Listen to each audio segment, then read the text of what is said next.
नमस्कार मित्रमैत्रिणींनो, श्री स्वामी समर्थ. पुस्तकांची दुनिया या आपल्या कथाकथनाच्या यूट्यूब चॅनलवर मी सौ पूनम सोमनाथ पाटील आपले अगदी मनापासून सहर्ष स्वागत करते. मित्रांनो, आज दिवाळीचा मुख्य दिवस म्हणजेच लक्ष्मीपूजन. दिव्यांची आणि त्याचबरोबरीने आनंदाची उधळण करणारा हा सण राज्यासह देश-विदेशात साजरा केला जातो. दिवाळीमध्ये श्री महालक्ष्मीची पूजा करून आपल्यावर तिचा कृपा आशीर्वाद राहावा यासाठी मनोकामना केली जाते. श्री महालक्ष्मीच्या चरणांना वंदन करून व श्री महालक्ष्मीची कृपा सर्वांवर राहो ही प्रार्थना करून आजच्या भागाला सुरुवात करते. अशा छान छान कादंबऱ्या ऐकण्यासाठी आपल्या चॅनलला सबस्क्राईब करा व शेजारील बेल आयकॉन नक्की दाबा. त्याचप्रमाणे व्हिडिओ आवडल्यास लाईक करा व जास्तीत जास्त शेअर करा. आणि हो, तुमची मतमतांतरे मला कमेंटद्वारे सांगायला विसरू नका. संध्याकाळी मायाकडे येऊन सोफ्यात बसलो होतो. भिंतीला टेकून पायाची तिढी घातली होती आणि डोळे तुळे इकडं नकळत लागले होते. आई दुकानाला जाऊन काही बाई किराणा घेऊन आली आणि सोफ्यात बसली. ती आल्याचं क्षणभर माझ्या ध्यानातच आलं नाही. एवढं कसलं कोडं पडले तुझ्या जीवाला अलीकडं? कुठे कोडं? कट्टाळून बसलोय झालं. आताशा मळ्यात काम करताना एकटा एकटाच असतोस. बाजूला बसून खुरपणी भांगलणी करतोस. इसवाटाच्या वक्ताला लांब कुठंतरी झाडाबुडी जाऊन एकटाच बसतोस. एवढं काय जीवाला जडभारी वाटतंय? जडभारी काही बी नाही. पुढची चिंता लागलीये. कसली? मी आईला सगळं सांगितलं. म्हणालो, आता मला सगळी शिक्षणाची व्यवस्था केली पाहिजे. म्हणजे तुला अजून शिक्षणाचीच काळजी? अंदा, तुला आता 22 साल झाली. तुझी आम्ही किती वाट बघायची र? मॅट्रिक होईपतर जीवाचं रान करून तुझी शाळा जपली. वाटलं होतं मॅट्रिक झाल्यावर कुठंतरी नोकरी बघशील. तुझं बी हाल सपवशील आणि आमचं बी उपासमार थांबवशील. पर तू मोरागत सवताच राहतोस. तुझ्या जन्माचाच तेवढं तू राहिलायस. ह्या बाकीच्यासनी कुठं पोटात घ्यायचं? का आम्ही तालेवर हाय? 4 जणांचा हात लागलं तर ही पोटाची पालखी उचलल. किती आम्ही दोघांनी ह्यो भार सोसायचा? ती बी काहीतरी धडपड चाललीच की. जरा कळ सोसा. एकटा बसत असलो तरी डोक्यात विचार सगळ्यांचाच असतो आई. सगळं का आता तुला सांगत बसू का? 4 वाक्य बोललो नि गप्प बसलो. दुसरं बोलण्याजोगं माझ्याजवळ काही नव्हतंच. पण डोकं ठिकाणावर आल्यासारखं झालं. आपण या कथा कवितांनी आपल्यातच रमतोय, मोरासारखं आपल्याच पायांकडे बघून आसव ढाळतोय याची जाणीव झाली. सगळी अर्धी पोटी राहून सुखात होती. उद्या पोटाचं काय करायचं हा प्रश्न अजूनही झाडाच्या सावलीत खिदळत होता. मला मात्र पुढे पसरलेल्या माझ्या साऱ्या जन्माची चिंता ओशाळल्यागत झालं. आई दादाला मी बारीक बारीक फसवत होतो. एवढं वरीच झालं की झालं शिक्षण पुरं असं म्हणत होतो. पण ते काही खरं नव्हतं. त्यांच्या अडाणी मनाची समजूत काढण्याचा तो प्रकार होता.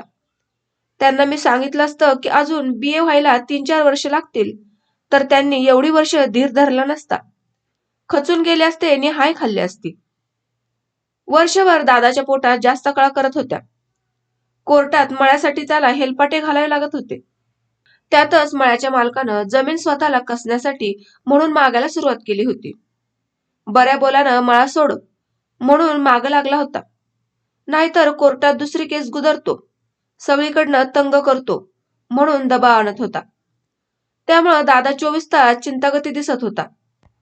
त्याला वाटलं होतं मी त्याच्या हाताबुडी येईन आणि त्याला मळ्यात मदत करीन. नाहीतर SSC झाल्यावर कुठंतरी नोकरी करीन नि घरादाराच्या तोंडात 4 घास घालीन. पण मी कॉलेजचा ध्यास घेऊन नावानिराळा झालो होतो. माझ्यावरचे दादाचे उपाय संपले होते. त्याला वाटत होतं रत्नागिरीला पळून गेलेलं पोरगं हातातनं पार सुटून गेलं. पर ते आता परत घरी आले. शिकतय तर शिकू दे. आज ना उद्या शिक्षण पुरं झाल्यावर मग आपलंच हाय. नशिबात असलं तर त्याच्या शिक्षणानं घरदाराचं कल्याण होतंय का बघायचं. नाहीतर मग पोरग तरी आपलं आपल्या जवळच राहील. 4 घास त्या वक्ताला तरी मिळून घराकडे आणलच की. याचा विचार बापाचा होता. मी माझ्यातनं हडबडून बाहेर पडलो. सुट्टीत काही श्रुतिका पुन्हा लिहिल्या होत्या. काही कथा लिहून ठेवल्या होत्या. त्यातली 3 श्रुतिका सलग 3 दिवस बसून पुन्हा फेऱ्या केल्या. एक कथा फेर केली. निकराचा प्रयत्न म्हणून मी त्या व्यंकटेश माडगुळकरांकडे रेडिओसाठी पाठवल्या. पण 15 दिवसात सगळ्या साहित्याचा बिंडा जसाचा तसा परत आला. कविता वाचनाचा कार्यक्रम सोडला तर 9-10 महिन्यात एकही कार्यक्रम रेडिओवर झाला नाही. श्रुतिकांचं सगळं लेखन बुमरँग सारखं परत येत होतं. माडगुळकर वाचतही नसावेत इतकं झपाट्यानं परत येत होतं. मी हताश झालो आणि रेडिओचा नाद सोडून दिला. दुसरं काही उद्योग मिळवण्याची वाट शोधू लागलो. मे महिना संपत आला होता. इंटरच्या रिझल्टची लटकती तलवार जवळजवळ येत चालली. ती आता आपला गळा कापणार की आपलं शिर सलामत सुटणार हे काहीच कळत नव्हतं. 3 जूनला लागणारा रिझल्ट 4 जूनच्या वर्तमानपत्रातून झळकला. मी हुरहुरत्या काळजानं वाट बघू लागलो. 4 जून आला आणि एकदाचा पास झाल्याचं पाहिलं. म्हणजे पुढे शिक्षणासाठी जाणं आलं. दुसरी श्रेणी मिळाली होती. गोखले कॉलेजमधून 40 भर मुलं बसलेली होती. त्यात फक्त 5 मुलांना सेकंड क्लास मिळाला होता. फर्स्ट क्लासमध्ये कुणीच आलं नव्हतं. दुसऱ्या श्रेणीतल्या 5 माझा नंबर मला दिसला आणि माझ्या डोळ्यांवरचा माझा विश्वासच उडाला. आनंद होण्यापेक्षा एक चिंता मिटली. आता पुढच्या अडचणींना पार करत जाण्याचे आम्ही उद्योगाला लागलो. सुनीताताईंना दुसऱ्या श्रेणीत पास झाल्याचं कळवलं. जे.पी. नाईक साहेब आता गारगोटीला राहायला गेले होते. त्यांनाही सविस्तर कळवलं. त्यांच्या मदतीमुळे मनावर एक प्रकारचा ताण आला होता. मला क्लास मिळाला नसता तर मी पार खचून गेलो असतो. तुमच्यासारख्या शिक्षण तज्ञांनी केलेली मदत अनाठायी ठरली असती. एका महान शिक्षण तज्ञाकडून एका विद्यार्थ्याला मदत मिळते आणि तो विद्यार्थी थर्ड क्लासमध्ये पास होतो किंवा नापास होतो याचं वैषम्य वाटलं. आता मला क्लास मिळाला. माझी मोठी जबाबदारी मी पार पाडली. पुढच्या वर्षीही मी नेटानं प्रयत्न करीन आणि तुम्ही केलेल्या मदतीला मी पूर्ण पात्र ठरेन. तुमच्या मार्गदर्शनाखाली मला वर्षभर राहता आलं. येथून पुढेही मला आर्थिक नसली तरी तुमची मदत आणि मार्गदर्शन हवं आहे. भावी आयुष्यात शिक्षण तज्ञ जे.पी. नाईक यांच्या मार्गदर्शनाखालचा विद्यार्थी या वस्तुस्थितीची मी यथाशक्ती जोपासना करीन आणि तुमच्या मदतीचे सार्थकही करीन, असं त्यांना लिहिलं. 10-12 दिवसात कोल्हापूरला 2-3 फेऱ्या झाल्या. कॉलेजमधून मार्क्स मिळवले. कोल्हापूर सेंटरला मराठीत पहिलं आलो. अतिशय आनंद झाला. मराठीच्या प्राध्यापकांना माझा अभिमान वाटला. त्यांनी शाबासकीची थाप पाठीवर दिली. मी माझं आर्थिक कोडं त्यांना सांगितलं. प्रत्येकानं काही ना काही मार्ग सांगितला. डॉक्टर भिंगारे बिकट परिस्थितीत स्वतः शिकले होते. त्यांनी सांगितलं, तुझा तुलास यातून मार्ग काढला पाहिजे. माझा उपयोग कुठे तुला करून घेता येईल तर घे. पण तो कॉलेजमध्ये तरी होणं कठीण आहे आणि बाहेरही फारसा होईल असं वाटत नाही. त्यांचं खरं होतं. कॉलेजमध्ये त्यांचे आणि संस्थेचे मतभेद झाले होते. सरांचा स्वभाव चोख, आत एक बाहेर दुसरं असं नाही. ते एकांत प्रिय होते. फारसे लोकात मिसळत नसत. त्यामुळं त्यांचा जनसंपर्क कमी होता.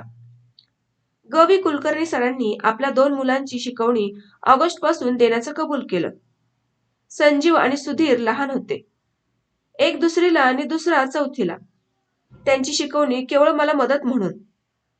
त्यांनी दोघांचे मिळून प्रत्येक महिन्याला 5 रुपये देण्याचं मान्य केलं. तेवढेही थोडे नव्हते. निदान माझा महिन्याभराचा चहा बाहेर पडणार होता. मिळेल ते कोणतेही काम देतील त्या पैशात करायचं ठरवलं होतं. प्राध्यापक एस. कुलकर्णी आणि सौ सुधाताई कुलकर्णी यांनी माझ्यासमोर एक योजना मांडली. कोल्हापुरात लहान मुलांची एकही संस्था नव्हती. आपण लहान मुलांसाठी वाचनालय चालवावं. वर्गणीदार करून घ्यायचे. त्यांना पुस्तकं घरी नेऊन द्यायची. 15 आठवड्यातनं एकदा सर्वांना गोष्टी सांगण्याचे कार्यक्रम ठेवायचे. त्यांच्यासाठी आरंभी लागणारी वाचनीय पुस्तकं काही सुशिक्षित मंडळींना भेटून गोळा करायची किंवा त्या संस्थेला मदत म्हणून शक्य तेवढी रक्कम मिळवायची. तिच्यातून पुस्तकं खरेदी करायची. हे सर्व चालवायला एक माणूस लागेल. ते काम मी करायचं. कल्पना चांगली होती. आरंभी 2-3 महिने मला तसेच कष्ट करावे लागणार होते. हे सगळं उभं करावं लागणार होतं. सर आणि सुधाताई मदत करणार होते.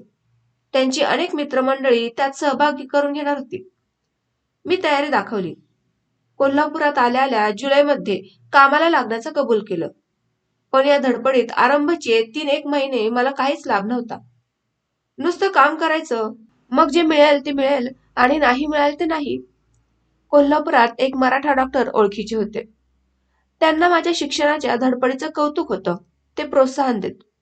त्यांची एक नात हायस्कूलात शिकत होती. तिला शिकवणीची गरज होती, असं गेल्याच वर्षी कळलं होतं. त्या वर्षी मी तो विषय त्यांच्यापाशी काढला. ते क्षणभर थांबून म्हणाले, विचार करतो आणि नंतर सांगतो. पुढच्या आठवड्यात ये. तिला शिकवणीची गरज आहे हे खरं, पण सगळ्यांचाच विचार घेतला पाहिजे. मला आशा लागली. 8 दिवसांनी मी त्यांना जाऊन भेटलो. त्यांच्या घरातल्या आचार्यानं मला निर्णय सांगितला. त्याला तो सांगण्यासाठी सुचवलं होतं. त्यांनी नकार दिला. मुलगी 9वीला, मी कॉलेज कुमार, तरुण विद्यार्थी. शिकवणुकीतून काहीतरी भलतं-सलतं निर्माण होईल अशी त्यांना भीती वाटली होती. त्यांचं हे मत ऐकल्यावर त्यांची समजूत वगैरे काढण्याच्या फंदात मी पडलो नाही. मुकटपणे निघून गेलो. तिकडे जाणं हळूहळू कमी केलं. रिझल्ट नंतरच्या 7-8 दिवसांनी जगन्नाथ अचानक गावी गेला. दुतोंडीहून आदल्या दिवशी कोल्हापुरात येऊन वस्ती करून दुसऱ्या दिवशी सकाळी पहिल्या गाडीनं कागलला आला. मी चकित झालो. नंतर अगदी गांगरून गेलो.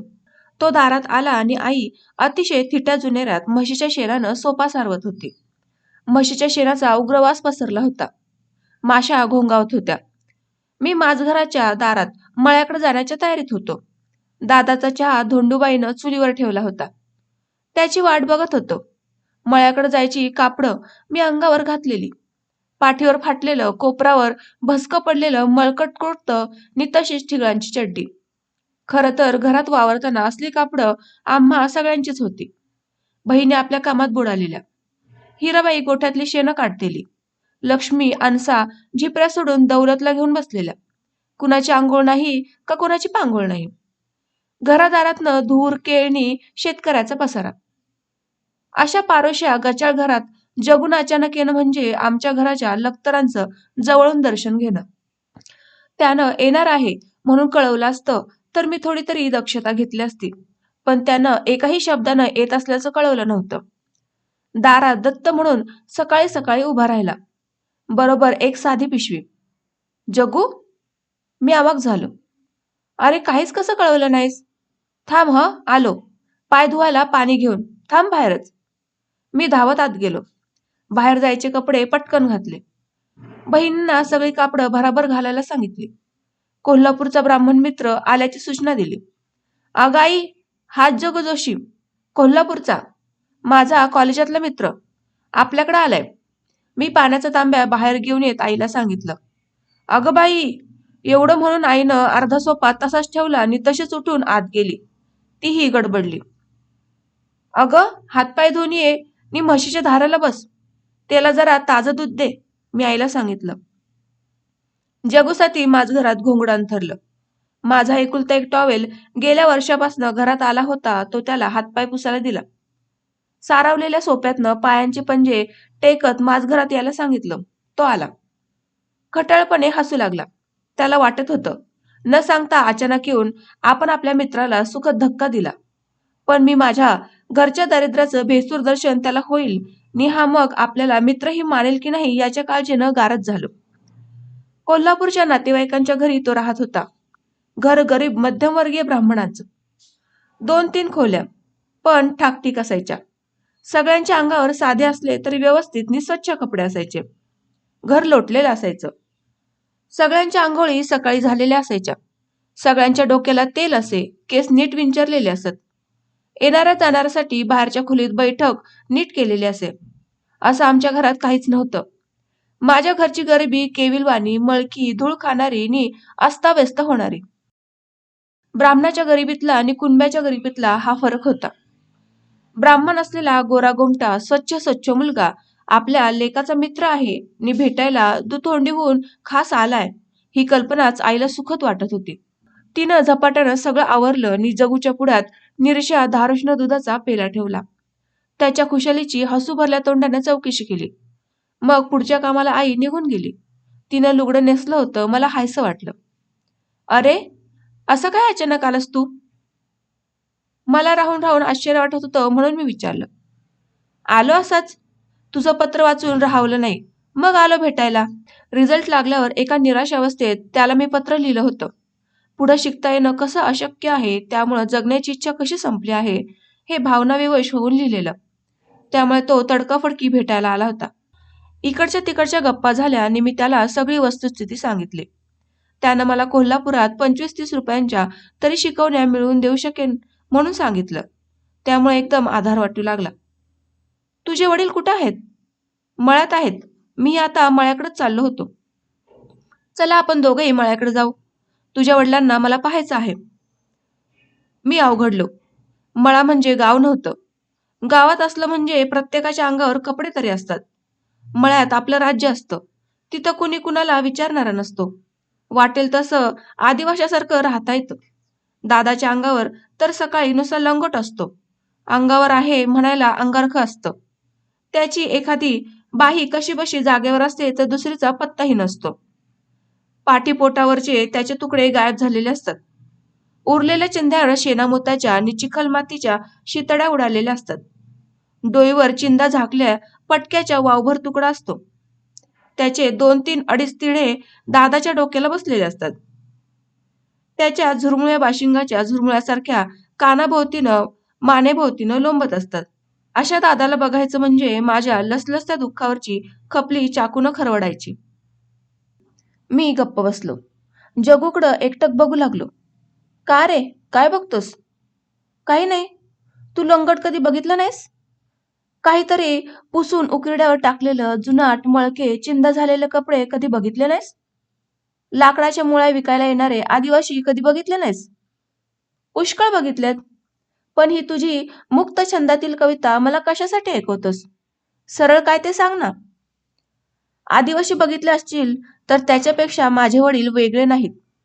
त्यांना मग काय बघायचे? चल उठ, आपण जाऊया. जास्त चरवीत चरवण नको. तू हे घर बघितलंस ना? माझी भावंड बघितलीस? बघितली ना? काय वाटलं तुला? बरं वाटलं. ते ठीक आहे. भावंडांना बघून, हा घरातला पसारा बघून तुला काय वाटलं? काय वाटायचं त्यात? घरासारखं घर वाटलं. भावंडांसारखी भावंड वाटली. एखाद्या भिल्लाच्या घरात घुसल्यासारखं वाटलं नाही? अरे, काहीतरीच काय बडबडतोस? मी एका गरीब ब्राह्मणाचा मुलगा आहे. माझं दुतोंडीचं घर तुमच्या या घरापेक्षा कितीतरी लहान आहे. खेड्यातील घरं माणसं ही अशीच असतात. आपण सगळेच आदिवासी भिल्लांचे वंशज आणि काळे मातीची लेकरं आहोत. तू एवढं मनाला लावून काय बोलतो आहेस? आणि खरं सांगू, मी माझ्या एका जिवलग मित्राच्या कवितेतून दिसणारं प्रेमळ माणसांचं घरदार बघायला आलो आहे. त्याच्या जाणीवेची जात मला समजली. थोडं बरं वाटलं. मनावरचा भार कमी झाला. ठीक आहे, तू म्हणतोस तर जाऊ मळ्याकडं. जगू आल्यावर दादाला चहा घेऊन शिवाला मळ्याकडे पुढे जायला सांगितलं होतं. आईला मी म्हणालो, आई, आम्ही मळ्याकडे जाऊन येतो ग. बरं. आईनं आतनच आवाज दिला. आम्ही जायला निघालो तर पुन्हा आईनं मला आत बोलावलं. मी गेलो. पाहुणं थांबणार असतील तर जेवणाचं काय करायचं?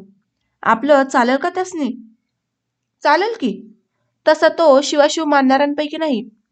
फक्त तू हातावर भाकरी करू नको. धोंडूबाईला थापटून पातळ भाकरी करायला सांग. तुझ्या जाड होत्यात. फोडणीला रोजच्यापेक्षा दुप्पट तेल टाक. नसलं तर आणा. चटणी कमी टाका. सांडगं, पापड काय असतील तर तळून भाजून घे. आम्ही घराकडे जेवायला येतो. बरं, पर एकदा आमचं चालतंय का तेवढं विचारून घे. म्हणजे कामाला लागायला बरं. मी जगूला विचारलं. त्यानं आईच्या पुढे ठासून अनुमती दिली. आईला आई म्हणून हाक मारली. आईच्या चेहऱ्यावर आनंद ओसंडू लागला. एक जळजळीत ब्राह्मण आपल्या हातचं खाणार या कल्पनेनं तिचा जीव शबरीसारखा झाला. पहिल्यांदाच अशी विपरीत गोष्ट आमच्या घरात घडत होती. एरवी गावातला येणारा ब्राह्मण शिदा घेऊन जात असे. मळ्याचे मालक कधी आले तर दूध घेत असत. पाणी किंवा चहा घेत नसत. आतापर्यंत ती ब्राह्मण घरचं मागून आणत होती. कधी कधी न मागताही मिळत होतं. तिच्या म्हशीचं दूध नेहमी ब्राह्मण गल्लीला जात असे. घट्ट निरस दूध. 2 पैसे 1 आना जादा दर. पण ब्राह्मण घरी ते अतिशय आवडे. त्यामुळं दुधाचं गिराईक आईला जपत असे. तिला घरी सण उत्सव असला तर कधी कधी नारळी भात, साखर भात मिळे. कधी गुळ घातलेली, खोबरं घातलेली वाटीभर चवीची आमटी मिळे. कधी आंब्याचं, लिंब्याचं, ब्राह्मणी पद्धतीने केलेलं लोणचं मिळत. आम्हा घरादाराच्या जिभेची मेलेली चव त्यामुळे जिवंत होत असे. देणाऱ्याला दुवा देत आम्ही घासभर तुकडा पोटात जास्त ढकलत असू. पण आज खुद्द ब्राह्मणच घरी जेवायला येणार होता. आई उत्साहानं कामाला लागली. आम्ही मळ्याकडे गेलो. शिवा पाण्याकडे गेलेला.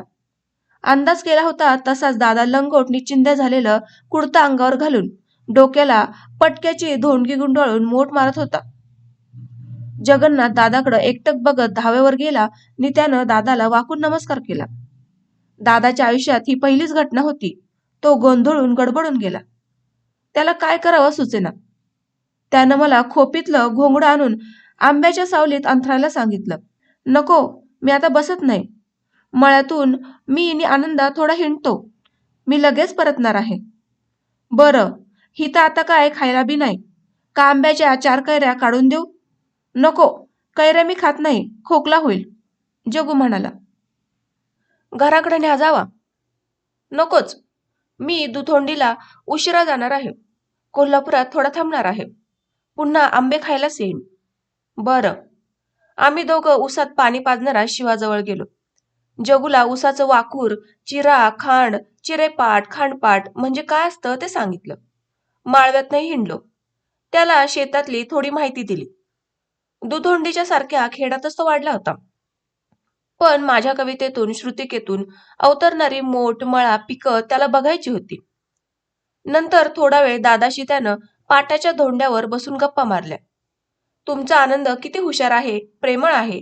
सगळ्या प्राध्यापकांना कसा आवडतो. तो कविता, श्रुतिका कशा छान लिहितो. हे मला न जुमानता माझ्यासमोर दादाला सांगितलं. दादाला बरं वाटलं. घरी परत येऊन पुन्हा आम्ही गावाबाहेर मैलभर असलेल्या जयसिंग तलावावर गेलो. तिथं प्राचार्य बाळासाहेब खर्डेकर राहत होते. त्यांना भेटायचं होतं. तलाव गावचं भूषण. राजश्री शाहू महाराजांनी व घाटगे घराण्यातील बापूसाहेब महाराजांनी आपल्या वडिलांच्या स्मरणार्थ बांधलेला. त्याचं पाणी साऱ्या कागल गावाला मिळत होतं. कागल ही घाटगे घराण्याची जहागीर. शाहू महाराज घाटगे घराण्यातून कोल्हापूरला भोसले यांच्या घराण्याला दत्तक गेलेले. तलावाच्या आसपासची जमीन घाटगे घराण्याची होती. तिच्यातील थोडा भाग कागलकर बाळ महाराजांनी गोखले कॉलेजच्या संस्थेला दिलेला. तिथं कॉलेजसाठी इमारत बांधली होती. पण कॉलेज कागलला चाललं नाही, म्हणून कोल्हापूरला गेलं होतं. आता त्या इमारतीत तलावासाठी बाळासाहेब खर्डेकर निवांतपणे राहत होते. कॉलेजला रोज सकाळी येत होते. तलावावर गेलो आणि शिपायानं सांगितलं की साहेब परगावी गेले आहेत. आम्ही निवांतपणे इकडे तिकडे हिंडू लागलो. इमारत शांत होती. शिपायाशिवाय दुसरं कुणीही नव्हतं. इमारतीच्या समोर विस्तीर्ण पसरलेलं उन्हात चमकणारं बारीक लहरींचं तलावाचं सोज्वळ पाणी. पाण्यात अर्धाधिक बुडून उभा राहिलेला टॉवर. भोवताली त्याहून निवांत असं माळरान. इमारतीजवळ तेवढी शांत फुलझाडांची बाग. ह्या निवांतात पुष्कळ वेळा सायंकाळी बाळासाहेब आराम खुर्ची टाकून इंग्रजी ग्रंथ वाचत असलेले दिसायचे. हा विशाल आकाशाखालचा आणि झाडांच्या सावल्याखालचा निवांतपणा बाळासाहेबांच्या एकूण राजेशाही व्यक्तिमत्वाला साजेल असाच होता. इंग्लंडमध्ये निवासी महाविद्यालयात बाळासाहेब अनेक वर्ष राहून आले होते. तसेच नमुनेदार निवासी महाविद्यालय कागलसारख्या निवांत गावात तलावाच्या रम्य काठावर काढावं, विद्यार्थ्यांची उत्तम ध्येयवादी पिढी तयार करावी, आपल्या योजनेप्रमाणे घडवावी, म्हणून त्यांनी ते इथं काढलं होतं. राजाराम कॉलेजच्या प्राचार्यपदाचा राजीनामा दिला होता. सर्वस्वाचा त्याग करून आपली इस्टेट ओतून कॉलेजची उभारणी केली होती. एवढं ध्येयवादी दृष्टीनं काढलेलं हे कॉलेज 2-3 वर्षातच का बरं बंद झालं? जगन्नाथनं फिरता फिरता प्रश्न विचारला. अनेक कारणं आहेत, पण खरं कारण कागल तालुक्यातील आणि कागलातील श्रीमंतांची सगळी मुलं कोल्हापूरला शिकायला जातात. त्यांना तिथं सिटी लाईफ मिळतं. मनमुराद कॉलेज एन्जॉय करता येतं. ती इथं निसर्गाच्या सानिध्यात केवळ झाडाझुडपांच्या संगतीत कशी राहतील? त्यांना ध्येयवाद वगैरे काही नसतो. ते खरं आहे, पण त्या मुठभर श्रीमंत मुलांच्या वाचून काही नडलं नसतं. बाकीचे पुष्कळ विद्यार्थी आले असते. माझ्यासारखे इथं पुष्कळ विद्यार्थी होते, पण संस्थेचा खर्च कसा चालवणार? तो काय गुणवान गरिबीवर थोडाच चालतोय? खरं तर गरिबांच्या पोरांचं कॉलेज शिक्षणासाठी इथं लेंढार लागलं असतं. ही सगळी स्वस्तात पदवीधर झाली असती. माझी तर सोन्यासारखी सोय झाली असती. कॉलेज करून दिवसभर मी मळ्यात काम करू शकलो असतो. पण ते जाऊ दे. कागल तालुक्याला गोरगरिबांच्या पोरांच्या हातातोंडाशी आलेला शिक्षणाचा घास हा कॉलेजमुळे गेला, हे मात्र खरं. बाळासाहेब कोल्हापुरात कॉलेज चालवायला राजी नाहीत. त्यांचं हे मूळ कारण आहे. त्यांचं हे अपुरं राहिलं स्वप्न म्हणजे ही सुनी सुनी वाटणारी इमारत आहे. तलाव तिला साक्षी आहे. मी तंद्रीत बोलू लागलो. जगन्नाथच्या चेहऱ्यावर किंचितशी हास्याची रेषा उमटली. का रे, हे सगळं हास्यास्पद वाटतंय तुला? मी त्याला मध्येच विचारलं. नाही, हसू आलं ते साहेबांच्या स्वप्नांचं नाही, तुझी कविता सुरू झाली याचं. आम्ही प्राचार्य बाळासाहेब खर्डेकरांच्या सच्च्या रोमॅन्टिक व्यक्तिमत्वाची आणि त्यांच्या शिक्षणविषयक तळमळीची चर्चा करत परत निघालो. घरी आल्यावर आईचा स्वयंपाकाला दाद देत जगुना जेवण केलं. जेवण झाल्यावर सोपात बसल्या बसल्या तो उद्गारला. सगळ्या घरात तू एकदम वेगळा दिसतोस. बाकीची सगळी भावंडं एकसारखी दिसतात. होय, सगळ्या घरात मी एकटाच एकदम वेगळ्या वाट्याने चाललोय. गेली 2 वर्ष मी माणसात वावरतोय. वेळच्या वेळी मला खायला प्यायला मिळतंय. सावलीत बसून अभ्यास करतोय. आंघोळ पांघोळ स्वच्छ कपडे सगळं मिळतंय. म्हणून मी एकदम वेगळा दिसतोय आणि सगळी भावंडं एकसारखी दिसतात. ती अजून तुझ्या माझ्यासारख्या माणसात नाहीत. जनावरासारखी काळवेळ न मानता राबतात. राडी चिखलात घोसळून निघतात. पाऊस पाण्यात भिजतात. तशीच उन्हातानात भाजून करपूर अर्धमेली होतात. तरीही वेळच्या वेळी खायला नाही. मग कसाचं पोटभर अन्न तर दूरच. ना आंघोळ ना पांघोळ, ना कपडा लत्ता, ना विश्रांती, ना जीवाला शांती. त्यांच्यात नि जनावरांच्यात काय फरक आहे? तो काहीच बोलला नाही. फक्त डोळे माझ्यावर एकटक लावून ऐकू लागला. मी पुन्हा बोलू लागलो. एक सांगू, या सगळ्यांनाच नुसती 6 महिने जरी सावलीची कामं दिली, वेळसरी अन्न दिलं, रोज ऊन पाण्याच्या आंघोळी दिल्या, डोक्याला पळीभर तेल नि अंगावर धडसं दिलं, तर ही सगळीच माझ्यासारखी दिसतील. मग मीही माझ्या वडिलांसारखा, सुंदरा, आप्पा यांच्यासारखा दिसेल. शिवा, हिरा, धोंडू, लक्ष्मी, आणसा आईसारखी दिसतील. 6च महिन्यात अशी किमया झालेली दिसेल. मी एवढं बोलूनही तो काहीच बोलेना, म्हणून गप्प बसलो. क्षणभर स्तब्धता झाल्यावर तो म्हणाला. खरं आहे तुझं. तू आतल्या नजरेनं बघतो आहेस. मी वरवरचं पाहून म्हणतो आहे. संधी मिळाली की वाल्याचा वाल्मिकी होतो आणि सुशिक्षित कोश मिळाला तर सुरवंटाचंही फुलपाखरू होतं. पण हे सगळं तुझ्या कवितेत येत नाही. तुझं घर, माणसं, त्यांचे कष्ट, दारिद्र्य, उपासमार आणि गाव, समाज, शेती, परिस्थिती या सगळ्यांचा संबंध लावून अन्वय अर्थ तू शोधला पाहिजेस. मुख्य म्हणजे ते सगळं तुझ्या कवितेत आलं पाहिजे.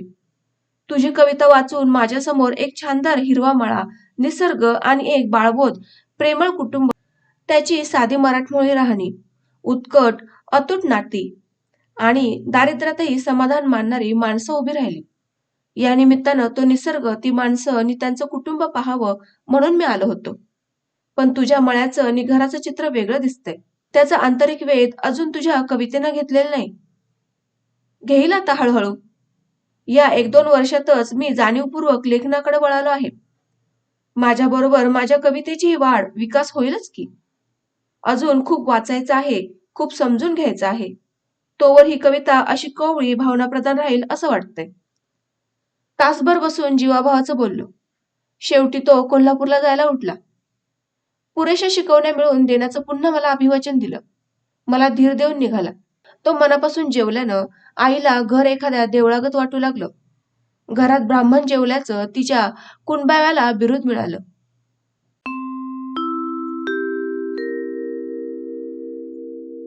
तर मित्रमैत्रिणींनो, आजच्या भागामध्ये मी इथंच थांबते.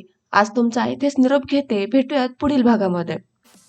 तत्पूर्वी पुन्हा एकदा दिवाळीच्या खूप खूप खूप शुभेच्छा. धन्यवाद.